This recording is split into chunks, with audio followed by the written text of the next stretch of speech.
Hi, hello to all the nursing aspirants. This is Mr. Sumant, and I'm presently working as nursing officer at AIMS New Delhi. And today I'm super excited to introduce an amazing personality, Mr. Alsiram, and who had been awarded with gold medal for his academic excellence.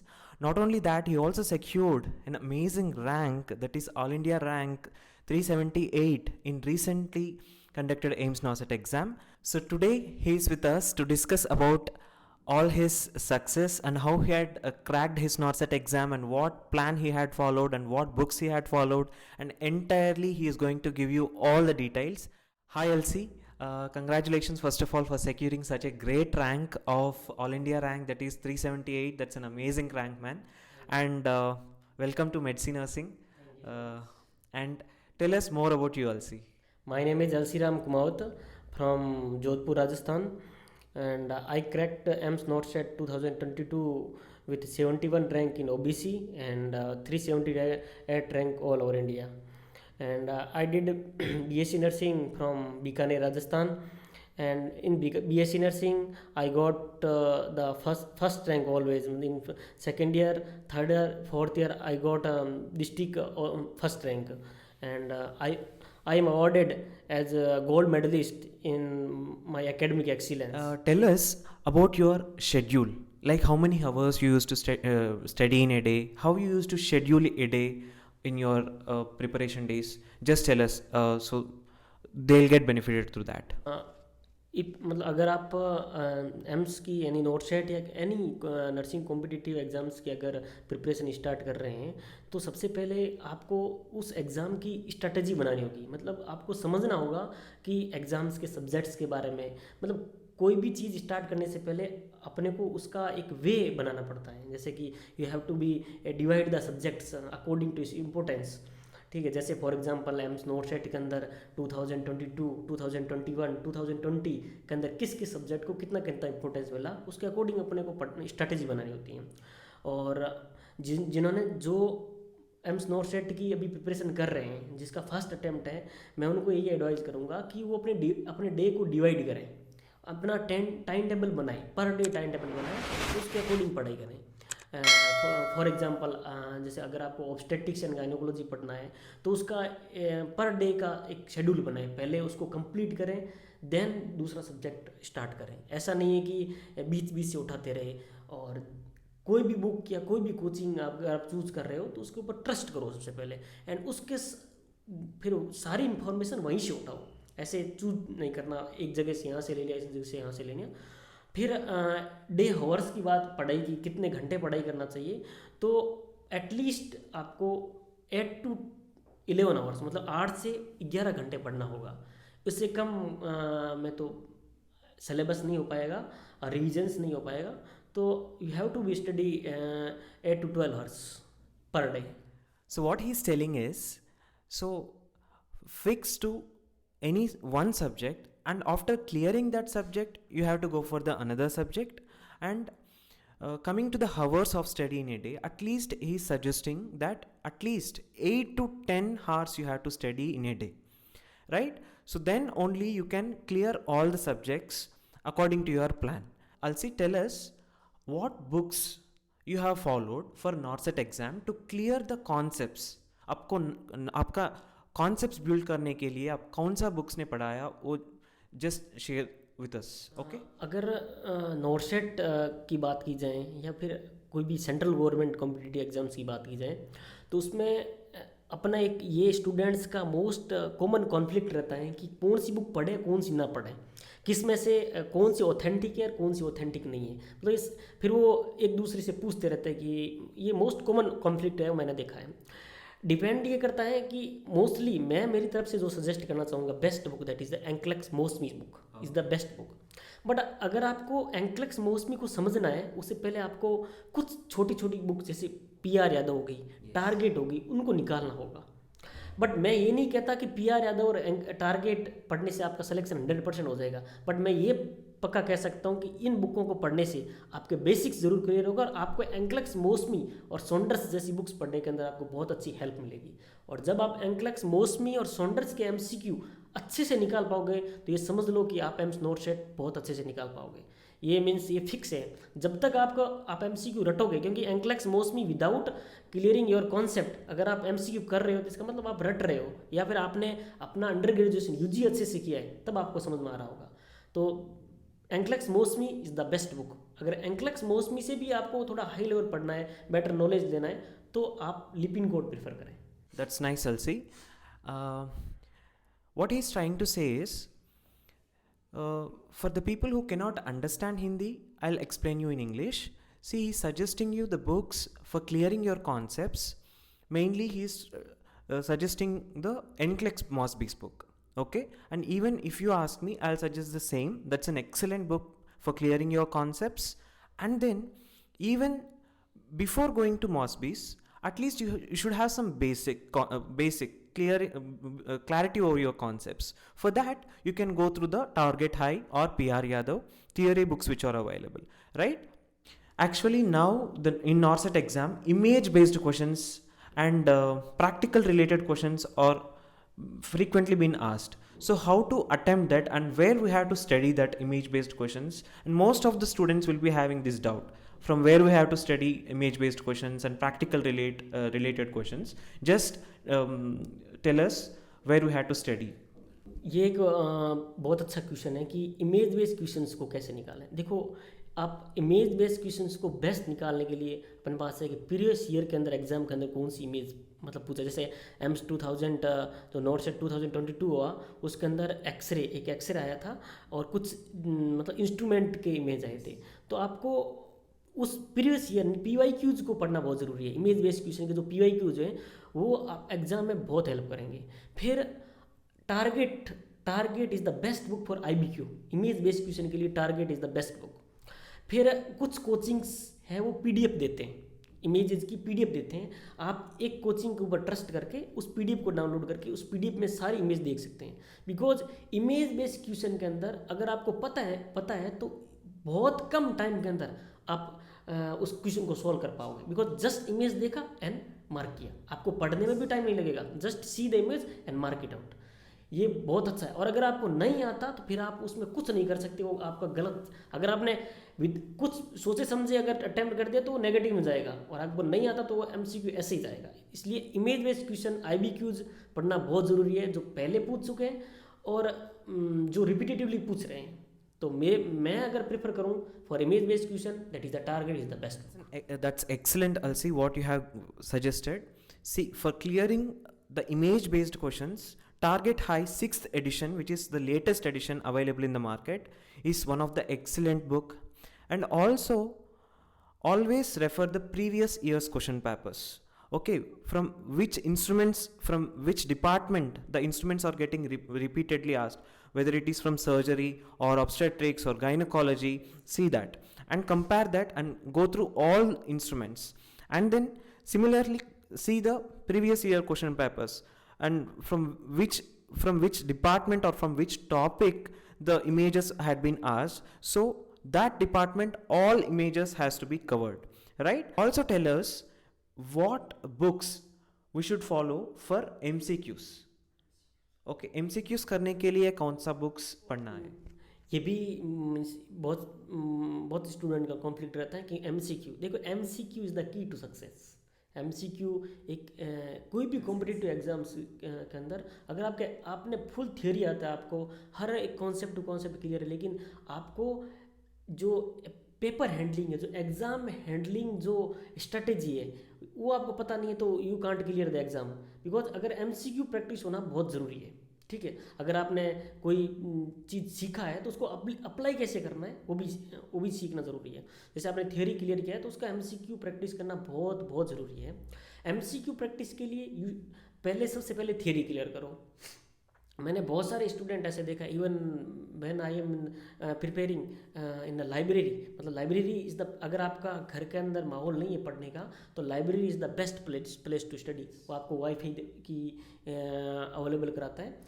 फिर मैंने ऐसे student भी देखा उस library के अंदर जो whole day मतलब 12 आवर इवन कंटिन्यूसली पढ़ते थे, बट जब उनका GMCS जैसा सिंपल एग्ज़ाम में इतना कम रैंक आया, फिर इतने छोटे छोटे MCQ जब हम डिस्कस करते थे तो ही कांट क्लियर। तो तो उनसे ये साफ दिख रहा था कि वो एमसीक्यू रट रहे हैं, वो कॉन्सेप्ट नहीं क्लियर कर रहे हैं, वो जस्ट पीआर यादव को उठाया और वो एमसीक्यू को रट रहे हैं।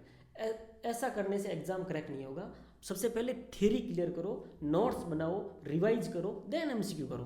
और एमसीक्यू के लिए बेस्ट बुक रहेगा वो रहेगा एंक्लेक्स मोसमी एंड देन लिपिनकोट। एंक्लेक्स मोसमी एंड लिपिनकोट, अगर एम्स पूछेगा ना तो लिपिनकोट से आगे कभी नहीं पूछ सकता, बिकॉज लिपिनकोट के एमसीक्यूज बहुत हाई लेवल के होंगे। आपको एंक्लेक्स मोसमी क्लियर करना पड़ेगा बिफोर लिपिनकोट। तो if in one book that is the NCLEX Mosby. There are many students who are asking me how to study for NORCET exam side by side from BSc nursing.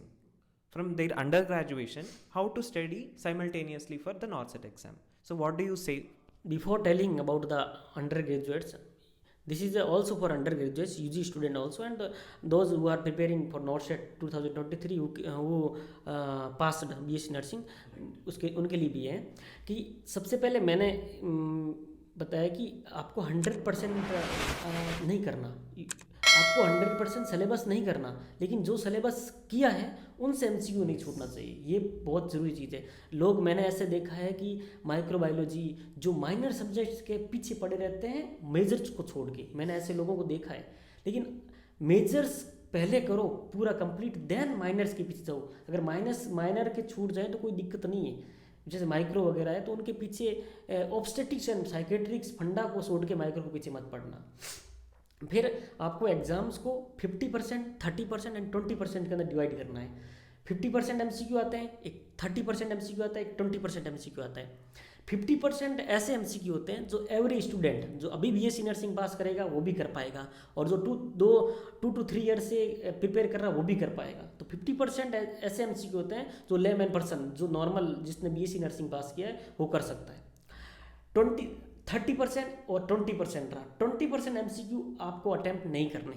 जो ऐसे MCQ होते हैं जो exam नॉर्सेट में ऐसे दिए जाते हैं जो आपको एंड आपको ओनली नेगेटिव मार्किंग के लिए ही दिया जाता है कि ये स्टूडेंट इसको मार्क करे और नेगेटिव लेके आए। आपको अगर फोकस करना है तो 30% पे करना है। अगर आपको रैंक इंप्रूव करना है तो you have to be focus on 30%। Okay, and for BSc nursing, जो भी स्टूडेंट बीएससी नर्सिंग के अंदर है, जैसे first year, second year, third year and fourth year, first years के लिए जो न्यू फ्रेशर्स होते हैं उनको अपन डायरेक्टली ऐसे नहीं बोल सकते कि आप कंपटीशन की तैयारी करें, लेकिन फंडामेंटल को एकदम मतलब अच्छे से पढ़ना होता है। बिकॉज फर्स्ट ईयर के अंदर अगर मेजर सब्जेक्ट में देखा जाए तो फंडामेंटल है। फ्रॉम द सेकेंड ईयर आपको विथ योर सब्जेक्ट, जैसे आपके सब्जेक्ट है CHN यानी कम्युनिटी है, या फिर फार्माकोलॉजी है, या फिर मेड सर्ज है, मेडिसिन एंड सर्जरी है, तो उनको आप पढ़ना है। पढ़ के फिर टाइम मिलेगा आपको दिन में तो 2 घंटे आप उसके एमसीक्यू कर लेना अगर हो सके तो, नहीं तो थ्योरी इस हिसाब से करना कि आपके कॉन्सेप्ट क्लियर हो जाएं।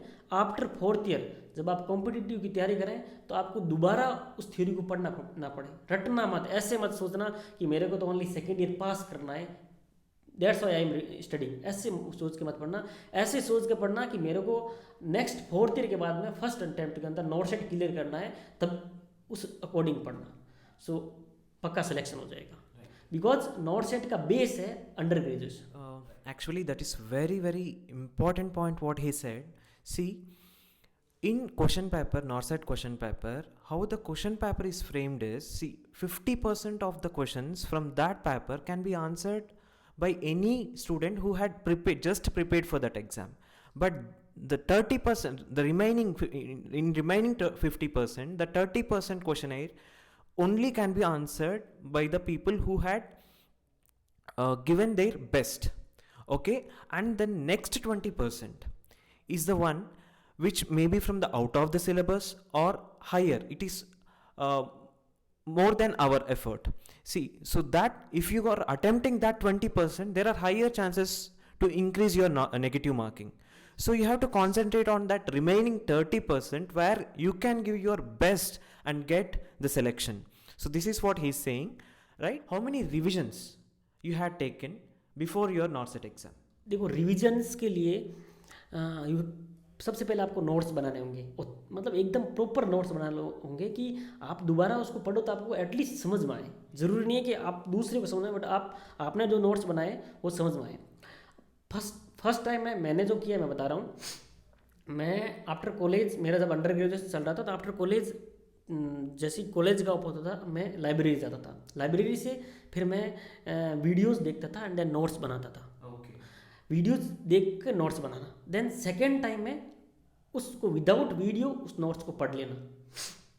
थर्ड टाइम में बिफोर एमसीक्यू उस नोट्स को पढ़ लेना।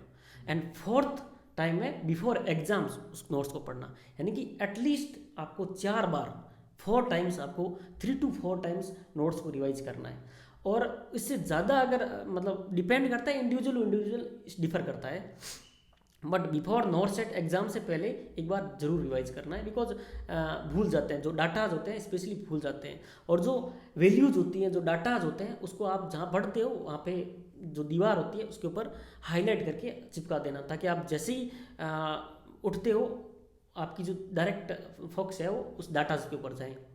तो रिविजन्स 3 to 4 है वो बेस्ट है, मतलब आप कर लो 4 टाइम्स रिवीजन बेस्ट है फॉर मेजर सब्जेक्ट्स। आपको मेजर सब्जेक्ट्स के ऊपर ज़्यादा ध्यान देना है, ये हमेशा ध्यान रखना। और स्ट्रेटेजी बनानी है, टाइम टेबल बनाना है per day. See, he's telling to have at least 4 revisions before your NORCET exam and mainly focus on major subjects. See, the people, they are very much worried about the subjects which are not asked in exam. See, the minor subjects, the percentage of their questions will be less than 5%. So don't focus more and don't spend your time more on minor subjects, because there is no use, right? Mainly focus on major subjects, okay, where their percentage is very very high, right? And I'm not saying here to completely eliminate the minor subjects. Yes, you have to of course focus on minor subjects, but doing rapid revision is okay, that's enough for minor subjects, okay? And finally, Elsie, tell us about which kept you inspired and the one which kept you motivated till your NORCET exam. Okay, just tell us about that. एक एक और students है जो mostly, मैंने राजस्थान से belong करता हूँ, तो मैंने फील किया है कि नॉर्थ सेट के अंदर 80-20 है, मतलब 80-20 का रेशियो है कि 80% गर्ल्स लेते हैं, 20% बॉयज़ लेते हैं। ये स्टूडेंट की एक मेंटलिटी बन गई है। गर्ल्स ये सोच रही है कि हमें पढ़ने की ज़रूरत नहीं, हम थोड़ा बहुत पढ़ के पास हो जाएंगे। बॉयज़ ये सोच रहे हैं कि हमारा सिलेक्शन ही नहीं होगा, वो ऐसे सोच रहे हैं। और जब आपने ऐसे सोच ही लिया है कि हमारा सिलेक्शन नहीं होगा, तो फिर मीन्स मेंटली प्रिपेयर होना बहुत ज़रूरी है। बिफोर मतलब कोई भी चीज़ स्टार्ट करने से पहले आप ये सोच के चलो कि आपको ओनली एक सीट चाहिए। ऑल ओवर इंडिया के अंदर चाहे कितनी भी सीट्स हैं, आपको ओनली एक सीट चाहिए। आप एम्स से या फिर सुप्रीम कोर्ट से लड़ नहीं सकते, उनसे झगड़ के आप नहीं ये कह सकते आप हटो, ऐसा नहीं। अपने हाथ में है हार्ड वर्क करना, do hard work, and I am telling आपका हार्ड वर्क आपको ज़रूर पे करेगा। एक ना एक दिन ऐसा आएगा जिस दिन आपका हार्ड वर्क पे करेगा, 100% पे करेगा। हो सकता है किसी का फर्स्ट अटैम्प्ट में नहीं हो, सेकेंड अटैम्प्ट में हो जाए, मतलब ज़रूरी नहीं है कि फर्स्ट अटैम्प्ट में हो जाए, सबका हो जाए ऐसा ज़रूरी नहीं है, बट 100% होगा। If you do 100, you give 100% to your exam. Don't think about the 80-20। Girls को इतना लाइटली भी नहीं लेना कि हमें 80% है, और बॉयज़ को बिल्कुल भी टेंशन नहीं करना कि हमें 80% है और हमारी सीटें बहुत कम हैं, हम लड़ाई करेंगे, ऐसा कुछ नहीं करना। You do hard work, just do hard work, and I am telling hard work always page. अगर आप बैठोगे, सिटिंग पावर इंक्रीज करना पड़ेगा, 8 से 10 घंटे पर डे पढ़ना पड़ेगा। इंस्टाग्राम, फेसबुक, ट्विटर, इन सब को भूलना पड़ेगा अगर आपको सिलेक्शन लेना है तो। बिकॉज साथ साथ में इंस्टाग्राम और साथ साथ में ये फेसबुक और ये नहीं चला सकते। अगर आपको ज़िंदगी के मज़े लेने हैं तो सिलेक्शन के बाद लेना। अभी अगर मज़े लोगे तो फिर ज़िंदगी आपके मज़े लेगी बाद में।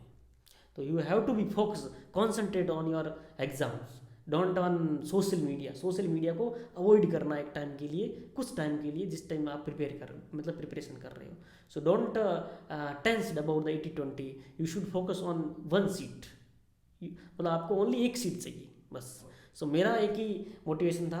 मेरे पेरेंट्स, जब भी मैं मतलब नहीं पढ़ता था तो आई रिमेंबर माई पेरेंट्स। आप पेरेंट्स को याद करो एंड पढ़ो, बिकॉज नर्सिंग के अंदर आगे आने वाले टाइम में इतना कंपटीशन होने वाला है कि आप सोच भी नहीं सकते, इतना कंपटीशन होगा। तो जो प्रिपरेशन कर रहे हैं अच्छे से प्रिपेयर करो and get the selection. Thank you, Elsie. Thank you a lot. And most of the students who are watching this, I think they'll get really benefited from this video. And for more such interesting videos, do subscribe to my channel, do share, like the videos. And for we are going to come up with more such interesting videos, so that you will not miss any of those videos. Click on that bell icon, and thank you all. See you all in one more interesting video.